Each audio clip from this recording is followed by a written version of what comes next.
Bonjour à tous, c'est Thomas de l'e-box, l'application qui vous aide à trouver des biens rentables. On va justement aujourd'hui analyser la recherche d'un de nos investisseurs.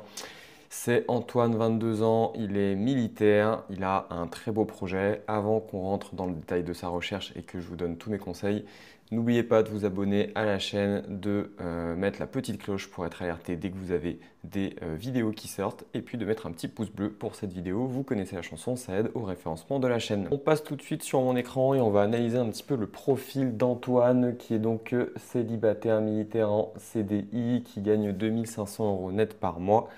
Ok, et qui habite à Lanester. Ça sonne un petit peu anglais, mais non, c'est à Lorient.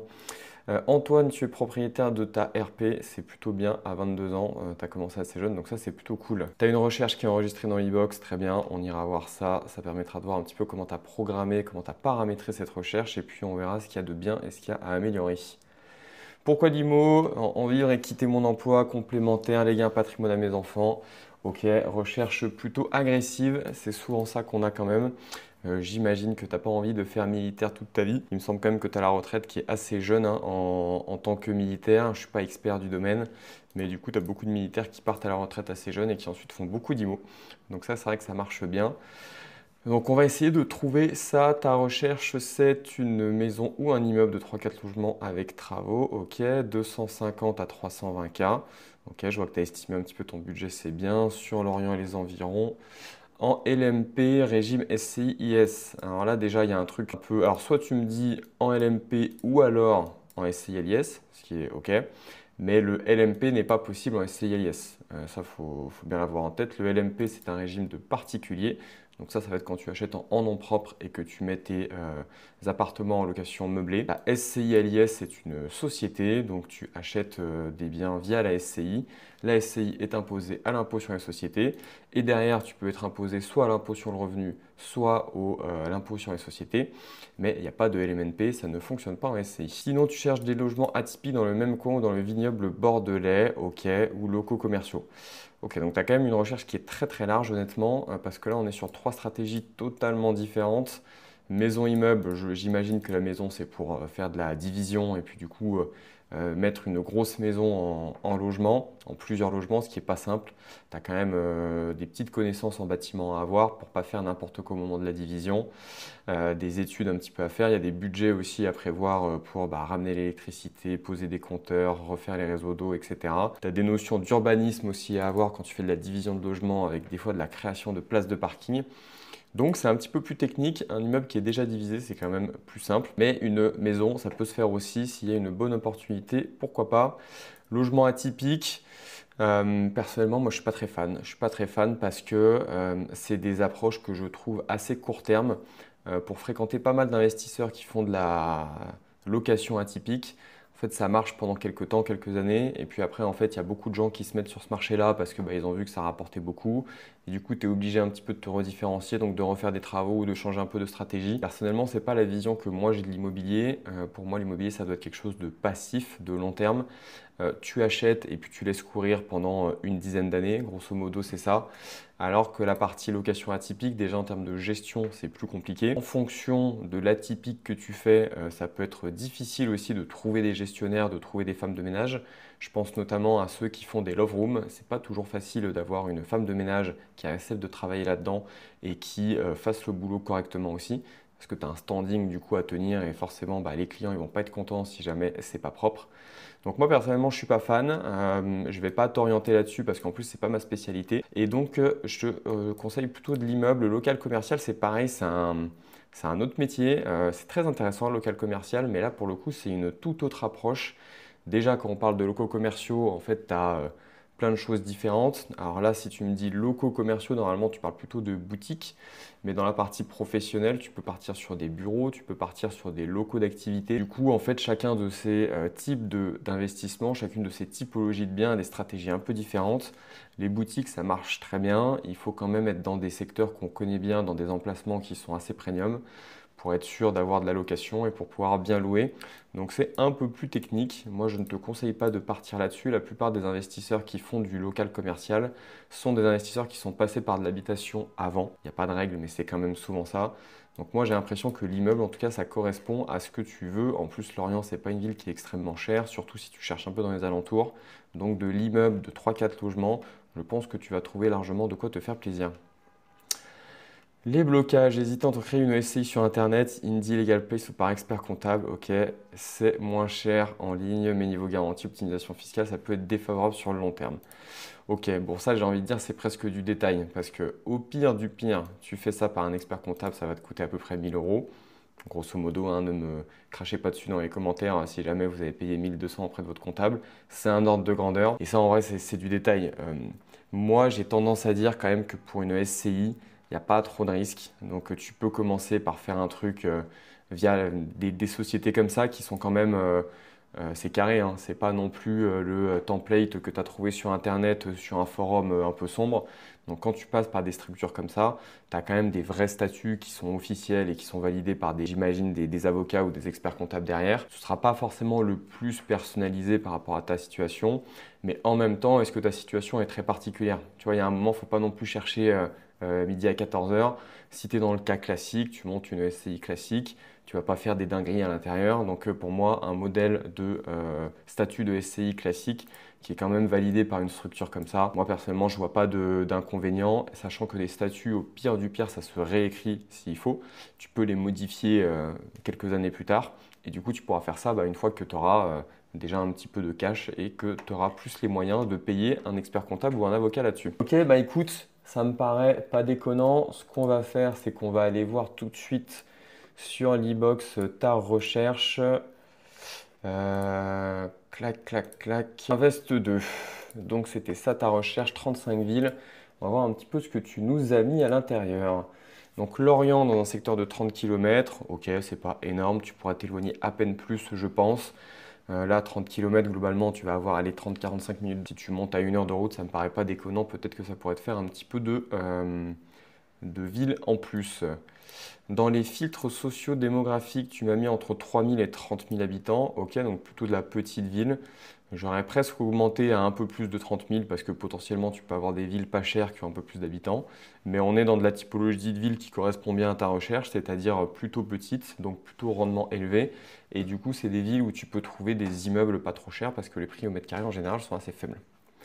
Tu nous as mis un taux de chômage assez faible à 15%. Ok, ça, des fois quand on monte jusqu'à 20, on peut avoir pas mal de villes qui sortent en plus. On était à 35, on va voir quand ça va s'actualiser. Tu nous as mis une croissance démographique du coup stable ou croissante. Ça c'est très bien. Moi je déconseille toujours d'avoir des villes en décroissance démographique parce que toujours pareil, comme je disais tout à l'heure, l'immobilier c'est quelque chose qu'il faut voir au moins à moyen terme, préférence à long terme. Une dizaine d'années c'est le bon ratio. Et si la ville perd 1%, 2%, 3% de ses habitants tous les ans, et au bout de 10 ans, il y aura beaucoup moins d'habitants que de logements disponibles. Et du coup, il y aura un décalage d'offre et de demande. Et du coup, pour revendre, ça peut être compliqué. Pour continuer de louer, ça peut être compliqué. Donc, j'aime bien avoir des villes qui sont à minima stables en termes de croissance. Taux de chômage, on voit que ça fait rien du tout. Donc, du coup, on peut laisser à 15. C'est plutôt bien. Ça va pas changer le nombre de villes. Donc, on n'a rien entre 15 et 20. Et dans le marché immobilier, je vois que tu nous as fait des dingueries dans le marché immobilier. Ok. Donc là, ce que tu es en train de dire, c'est que tu veux des villes qui n'ont pas fait moins de 35% sur un an. Je ne suis même pas sûr qu'il y en ait en France qui ait fait moins de 35% sur un an. C'est quand même énorme, hein. On n'est pas dans de la crypto. Donc ça, je pense que ça ne sert à rien. À mon avis, si tu le mets à moins 100, ça va rester à 35. Pareil, moins 40% sur 3 ans, honnêtement, c'est énorme. Je ne pense pas qu'il y ait des villes qui aient perdu 40% de prix moyen de l'immobilier en 3 ans. Donc ça, pareil, à mon avis, c'est un filtre qui ne sert pas à grand-chose. Et par contre, tu as un truc qui est bien, là, c'est tu veux des villes quand même qui ont augmenté sur 5 ans. Donc ça, c'est bien, quand même, avec une petite croissance démographique, plutôt pas mal. L'idée, tu vois, de ces filtres-là, c'est, je vois des investisseurs, des fois, ils font un peu des dingueries du style, je veux des villes qui ont baissé de prix justement sur un an, mais qui sur le long terme augmentent. Tu vois. Donc là, en fait, tu te retrouves dans des villes qui, sur le long terme, ont plutôt une bonne croissance des prix de l'IMO, et sur le court terme, il se trouve qu'il y a une petite correction, donc c'est peut-être le moment de faire des affaires. Tu vois, ça, c'est le genre de recherche que je vois un peu. C'est pour ça qu'on a les 3 filtres sur les 3 durées. Mais toi, dans ton cas, ce qui t'intéresse, c'est surtout, je veux des villes qui ont augmenté de prix sur 5 ans en moyenne. Et du coup, ça va te sortir, c'est 35 villes. 35 villes, c'est pas mal, je pense. On a des villes pas mal autour de 5 000 habitants, 12 000, 11 000, ok. Donc on a de la ville quand même un petit peu plus grosse, 15 000 ici. Au début, j'en avais vu une importante aussi. Donc là, on est plutôt pas mal. Je pense que tu vas avoir des offres là-dedans. On va aller regarder ça tout de suite. Donc si je me fais une recherche chez toi, donc je vais aller dans les filtres de ma recherche. Je vais sélectionner donc ton secteur de recherche qu'on vient de créer avec les 35 villes qui sont donc enregistrées dans cette liste Invest 2. Le budget, tu m'as mis 320. Je me permets toujours de mettre un petit peu plus parce qu'il y a la négociation. Et du coup, c'est toujours bien aussi de voir si tu as un bien qui sort entre 320 et 350 qui est hyper rentable. Bon, bah, faudra essayer de le faire passer à la banque et ce serait bête de passer à côté. On va se concentrer sur de l'immeuble parce que je trouve que c'est ce qui correspond le plus à ta stratégie dans une logique de premier investissement et de rendement. La maison indivisée, ça peut se faire aussi, mais déjà voyons ce qu'il y a en termes d'immeubles disponibles sur le marché. Superficie pièces, tout ça pour l'immeuble, on ne met pas trop. Ce que j'aime bien faire quand même dans les immeubles, dans les petites villes, c'est d'exclure les locaux commerciaux. Parce que même si tu cherchais du local commercial, très souvent dans les villes moyennes, les locaux commerciaux, tu passes devant les vitrines, ils sont tous à vendre ou à louer. Parce que tu as des centres commerciaux qui sont faits en périphérie de la ville et malheureusement, les commerces de centre-ville ont beaucoup de mal. Et du coup, en fait, c'est des biens où tu n'as jamais de locataire et ça peut être un peu compliqué. Donc, je vais valider ça. Ok. Ce que je vais faire pour toi, vu que tu es sur une recherche d'immeuble, c'est que je vais personnaliser un petit peu et je vais afficher le nombre de lots. Ça, c'est toujours bien d'avoir le nombre de lots du coup à l'intérieur de ton annonce là qui s'affiche directement ici. Est-ce que tu as quelque chose qui peut être intéressant aussi? Dans le reste, on s'en fout. Charge de copro, du coup, on s'en fout, on est sur de l'immeuble. Donc voilà, je te personnalise un petit peu ça. Comme ça, là, on est sur quelque chose qui correspond bien. Je vois 51 annonces trouvées, donc c'est pas énorme finalement. C'est pas énorme du tout. Parce que du coup, on en a ouais, on en a assez peu en fait. On en a assez peu. Donc là, typiquement, moi je pense qu'il faut que tu t'éloignes un peu. La recherche, elle n'est pas déconnante. Mais en fait, dans ta liste de villes là, moi j'irais peut-être jusqu'à 50 km. Et on va passer de 35 à 60 villes. Et ça, du coup, je pense que c'est pas mal. Ça va te donner un peu plus de possibilités parce que là, dans la recherche, on voit qu'il n'y avait pas assez il y avait pas assez d'annonces. Et mince, je ne l'ai pas enregistré. Du coup, il faut que je reparte. Donc je me remets dans ton secteur, on cherche des immeubles en dessous de 350 000 euros. On va chercher des biens sans locaux commerciaux et on va rester assez large. Je crois qu'on était à 50 annonces, là on en a déjà 2 fois plus. Donc ça c'est plutôt pas mal. Et on va regarder un petit peu ce qu'il y a du coup. Est-ce que j'ai des trucs qui ont l'air d'être sympas? Là on est très au-dessus du marché, là on le voit sur la différence donc ça me plaît pas trop. Ça, c'est une salle de sport. Celui-là, il m'a l'air vraiment pas cher. On va voir ce que c'est. Je pense qu'il y a une erreur dans la superficie parce qu'on voit des rendements là qui sont complètement déconnants. Immeuble de rapport de 7 lots à rénover entièrement, comprenant 3 plateaux sur 3 niveaux. Ok, donc bon, alors il n'y a pas de photo, mais j'imagine qu'à l'intérieur, c'est de la division. Donc là, en fait, on est quasiment dans de la maison à diviser, hein. Donc, why not? Why not? Why not? Mais il y a quand même du boulot si on fait une très rapide estimation là-dessus. Alors, ce qu'il faut voir aussi, c'est qu'on est dans une ville qui est à 1400 euros du mètre carré. Et du coup, alors, si on regarde peut-être un peu le prix élevé, on est à 1600. Toi, tu es sur une annonce là qui est à 315 euros du mètre carré. Donc, on est vraiment en dessous, c'est plutôt bien. Ce qui va se passer, c'est que si tu fais de la division, tu vas t'en sortir entre 1000 et 1500 euros du mètre carré de travaux. Ça dépend vachement de ce qu'il y a à faire à l'intérieur. Peut-être que ce sera un peu moins si c'est quand même un peu mieux, si c'est un peu aménagé, mais on ne voit pas trop. On a quand même l'impression que les fenêtres sont en double vitrage, donc du coup ça c'est déjà un bon point. Donc on sera peut-être plutôt du côté des 1000 euros du mètre carré. Du coup tu vas te retrouver avec un projet qui va te coûter au total 1300, 1400 du mètre carré avec les frais de notaire. Et c'est vrai que des fois dans ces villes-là, il faut faire attention à ce que ton projet ne dépasse pas trop le prix au mètre carré moyen du secteur. Ce qu'il faut aussi avoir en tête, parce que souvent on compare avec le prix moyen du secteur, c'est d'ailleurs ce que je viens de dire, mais en réalité quand tu as un bien qui est refait entièrement à neuf, tu vas plutôt te comparer avec le prix haut. Sachant que le prix haut ici, le 1600 euros quasiment, c'est pas non plus le prix maximum auquel se vendent les biens, c'est la tranche 75%, c'est-à-dire que tu as 75% des ventes dans cette ville qui se font en dessous de 1600 euros du mètre et 25% qui se font au-dessus. Donc dire que ton bien, une fois qu'il est tout rénové, tout refait à neuf avec des travaux de qualité, il a une valeur sur le prix haut, c'est pas déconnant. Donc là, tu vois, vu que le bien est vraiment pas cher, qu'il a 300 euros du mètre, tu peux te permettre d'aller mettre 1300 euros du mètre carré de travaux. Tu vas être sur le prix haut et du coup, tu auras un bien qui a une valeur de marché qui correspond au budget que tu as investi. Tu n'auras pas de plus-value latente, mais tu n'auras pas de moins-value latente non plus, ce qui peut souvent être le problème dans des villes où le prix au mètre carré est très bas et où il y a beaucoup de travaux. Et c'est pour ça que dans ces villes-là, les biens ont des fois du mal un petit peu à se vendre. Ce projet-là, bon, malheureusement, on ne peut pas en dire grand-chose parce qu'il n'y a pas de photos. Donc là, il faudrait appeler l'agent pour avoir un peu plus d'infos et voir dans quel état c'est à l'intérieur et voir vraiment ce qu'il y a à faire. Donc celui-là, je vais le sortir et je vais voir si je ne te trouve pas autre chose.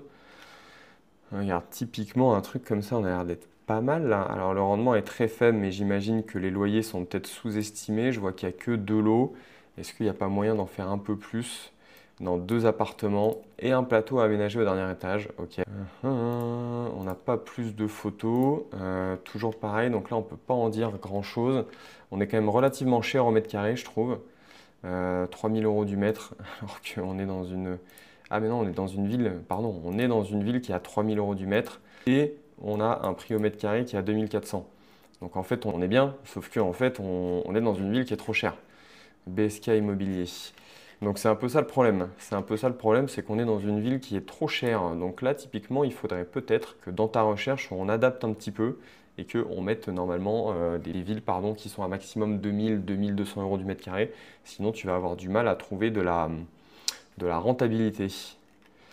Qu'est-ce qu'on a qui peut être bien? Je regarde un petit peu. On a celui-là qui est... On est quand même dans des villes qui sont chères, hein. Là, je vois 2700 euros du mètre. 1300 ici, 2400. On est dans un secteur qui est cher. Je pense qu'il faudrait que tu baisses un petit peu. Là, on a un truc à Concarneau. On va voir ce que ça donne parce que là, il est très peu cher par rapport au marché. 2 bâtiments, donc ouais, ok, ça c'est un truc à refaire entièrement. Ça c'est un truc à refaire entièrement compliqué. Est-ce que là on n'est pas sur quelque chose de bien? Là on a 2100 euros du mètre. Faut voir s'il n'y a pas une négociation. Tiens, je pense que c'est le même là du coup qui doit être sur 2 sites différents à 2 prix différents. On a l'air d'avoir exactement la même. Ouais, on a la même façade. Sauf que du coup c'est 2 agences différentes avec des frais d'agence qui ne sont pas les mêmes. Donc du coup, on n'a pas les mêmes prix et du coup, les annonces sont séparées. Celui-là, comprenant 2T4, grand garage et comble aménageable sur un terrain constructible. 2 appartements, j'aime pas trop. Moi, c'est vrai que j'aime bien qu'il y ait au moins 3 lots. Donc du coup, là, c'est pas dingo, c'est pas dingo, c'est pas dingo. Qu'est-ce qu'on va avoir de bien? Ok, donc là on a Pontivy, rénové en 2010, commune de Pontivy, un appartement de type 3, 2 appartements de type 3, un plateau de bureau. Ok, donc ça c'est soit aménagé en appartement, ce qui est faisable, on va voir à quoi ça ressemble, soit à louer en bureau s'il y a de la demande, mais ça c'est bien à vérifier. Ok, ça c'est un bien qui se trouve donc sur BSK Immobilier. Bah écoute, là tu vois, on est sur un truc qui est pas non plus déconnant, donc on a 3 lots en réalité. On voit que c'est quand même plutôt rénové, la toiture a l'air d'être correcte. Ici on a quand même une vitrine, donc je pense qu'avant on était sur une cellule commerciale ici. Ici on voit que ça a l'air d'avoir été muré. Il faut voir du coup l'appartement qui est ici, dans quel état il est. Façade arrière qui est clean. On voit que ça a été rénové, c'est pas moche. On a de l'électricité qui est encastrée, on a un carrelage qui est propre. On a par contre des grille-pains qu'il va falloir penser à changer. Je pense en fait, non, je dis rénover. Alors la photo est difficile, mais j'ai l'impression qu'il y a un bon coup de peinture à faire quand même sur les murs là. Soit c'est un effet de la photo qui est pas très bon, soit les murs sont loin d'être blancs et du coup il y a un coup de peinture à refaire. Radiateur à changer, fenêtre en double vitrage bois, mais je pense qu'elles sont un petit peu vieilles, il faudrait penser à faire quelque chose là-dessus. Ok, ça a l'air d'être isolé, on a une bonne épaisseur de mur en tout cas. Tableau qui a l'air d'être correct. Salle de bain, bon pour moi il y a quand même un petit boulot à faire, là, poser une paroi de douche, faire un truc, changer le meuble vasque, changer le radiateur par un sèche-serviette. On est sur quel DPE? On a l'air d'être en DPE D. Il faut faire très attention quand on indique des DPE sur les immeubles parce que les agents IMO, ils indiquent un petit peu ce qui les arrange.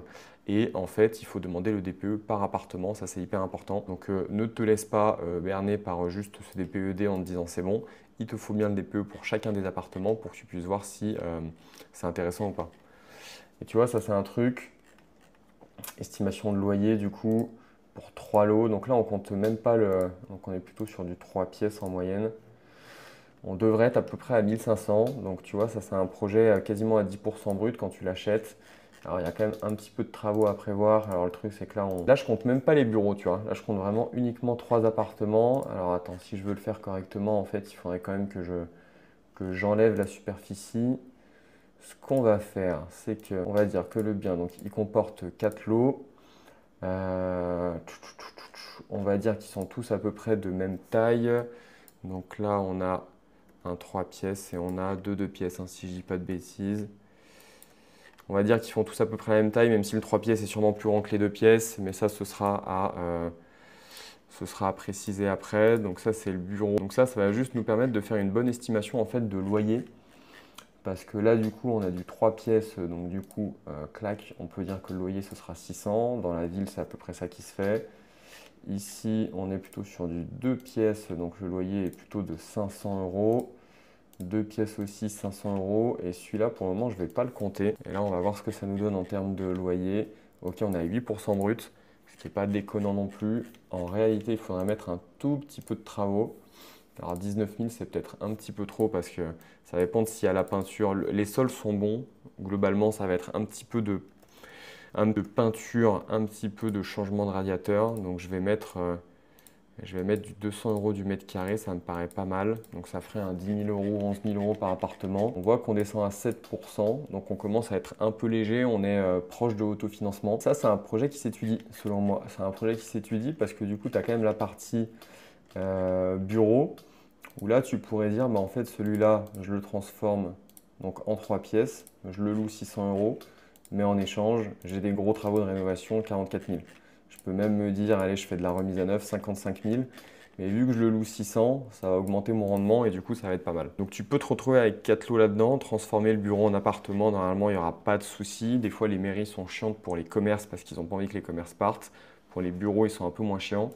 Donc ça, typiquement, ça a l'air d'être un truc qui est plutôt pas mal. Pontivy, c'est quand même une ville sympa, hein, 15 000 habitants, 33% d'augmentation sur 5 ans. Par rapport à Lorient, ok, t'es pas à côté, mais ça a l'air de se faire quand même. Donc écoute, ça c'est une annonce qui m'a l'air de correspondre à ta recherche. Je te laisse la regarder et me dire un petit peu ce que t'en penses. Moi j'ai l'impression que ça colle. Tu as vu un petit peu la méthode, c'est-à-dire que tu vas séparer tes lots et puis tu vas voir bah, dans quel lot tu vas mettre quel loyer et dans quel lot tu vas mettre quels travaux. Ça va te permettre d'avoir une estimation qui est un peu fiable. Ce qu'il faudrait demander là maintenant à l'agent immobilier quand tu l'appelles, c'est la superficie de chacun des lots. Comme ça, ici, tu pourras adapter la superficie et donc du coup, ça va t'adapter en fait l'estimation de loyer. Ça va t'adapter aussi le montant des travaux parce que plus l'appartement est petit, bah, plus le budget de travaux est faible, ce qui est logique. Les DPE par appartement, très important. Et voir pour le bureau, est-ce qu'il a un compteur indépendant, est-ce qu'il n'est pas rattaché à un appartement. Des fois, ça se fait. Donc, essaye de faire gaffe à ça. Mais sinon, ça a l'air de coller. Voilà, écoute, j'espère que ça t'a aidé. J'espère que ça vous a aidé aussi d'avoir toutes ces astuces de recherche. N'hésite pas à me faire tes retours en commentaire. N'hésitez pas aussi à me poser vos questions. N'oubliez pas de vous abonner et de mettre un pouce bleu à cette vidéo si jamais ça vous a plu. Et puis, je vous dis à la semaine prochaine. Ciao, ciao!